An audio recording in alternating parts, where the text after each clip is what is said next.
ఆడ, మగవాళ్ళలో ఈ మోకాళ్ళ నొప్పులనేవి అసలు ఎందుకు వస్తుంటాయి? అంటే మోకాళ్ళ నొప్పులు స్టార్ట్ అయినప్పుడు ఫస్ట్ గుర్తించాల్సిన విషయం ఏంటంటే, ప్రత్యేకించి ఈ సింప్టమ్స్ ఉన్నప్పుడు ఏంటంటే, ఉదయాన్నే నిద్ర లేయంగానే మోకాలు పట్టేయడము, మెట్లెక్కేటప్పుడు నొప్పి, ఒక ఇండియన్ టాయిలెట్ మీద కాసేపు కూర్చొని లేసేటప్పుడు లేయలేకపోవడము, లేదంటే కూర్చున్నోళ్ళు మోకాళ్ళు పట్టేసి ఇలాంటి సింప్టమ్స్ రిపీటెడ్‌గా వస్తున్నాయంటే ఫస్ట్ గుర్తించాల్సింది ఏంటంటే, ఆ మోకాళ్ళు తొడ ఎముక, కాలు ఎముక మధ్య గుజ్జు అని అంటారు. ఆర్టిక్యులర్ కార్టిలేజ్ అంటాం మనం సైన్స్‌లో.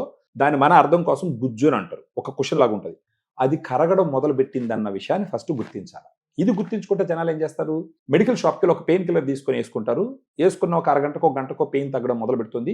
ఒక 2, 3 అవర్స్ తర్వాత మళ్ళా పెయిన్ వస్తుంది. సో అది ఓన్లీ సింప్టమాటిక్ రిలీఫ్. కానీ ఆ పెయిన్‌ని ఈ విధంగా కంట్రోల్ చేయడం మాత్రం కరెక్ట్ కాదు. అంటే ఆ పెయిన్ మనకు చెప్తుంది, ఇక్కడ గుజ్జు కరుగుతుందిరా బాబు, నువ్వు ఏదో ఒకటి చెయ్యి అని చెప్పి ఆ పెయిన్ చెప్తుంది. కానీ దాన్ని టాబ్లెట్ వాడి మనం అణస్తున్నాం. అది రైట్ స్ట్రాటజీ కాదు.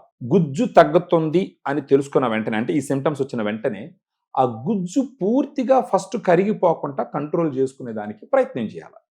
ఇలాంటిది వచ్చినప్పుడు జనాలు గుర్తుపెట్టుకోవాల్సింది ఏంటంటే, కాండ్రో ప్రొటెక్టివ్ ఏజెంట్స్ అని ఉంటాయి. ఆ ఏజెంట్స్‌ని తీసుకోవాలా. దాని క్లాస్‌లోకి వచ్చేటటువంటి ప్రోడక్ట్ మీరు ఏదైనా చూసినారు అని అంటే, అలా కాండ్రో ప్రొటెక్టివ్ ఏజెంట్స్‌లోకి వచ్చేదొచ్చి గ్రాండ్ వాక్. ఇది ఒక డైటరీ సప్లిమెంట్. దీంట్లో 8 రకాల పోషకాలు ఉంటాయి. ఒకటొచ్చేసి glucosamine 1500 milligram, chondroitin 1200 milligram, curcumin 1500 milligram, collagen 40 mg, Boswellia 250 mg, vitamin C 80 mg, పైనజెరాడిన బార్క్ ఎక్స్ట్రాక్ట్ 100 ఎంజీ. ఈ విధంగా 8 రకాలైనటువంటి సప్లిమెంట్స్. ఇంకొకటి ఇక్కడ ఏం గుర్తించాలంటే, క్లినికల్ ట్రయల్స్ లో ఏ డోస్ అయితే వాడినారో అదే డోస్ ఇవ్వడం జరిగింది.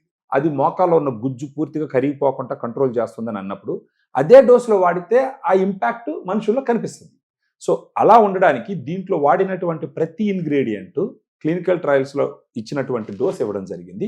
దీనివల్ల ఏమవుతుందంటే, ఫస్ట్ మోకాల్లో ఉన్న గుజ్జు పూర్తిగా కరిగిపోకుండా కంట్రోల్ చేస్తుంది.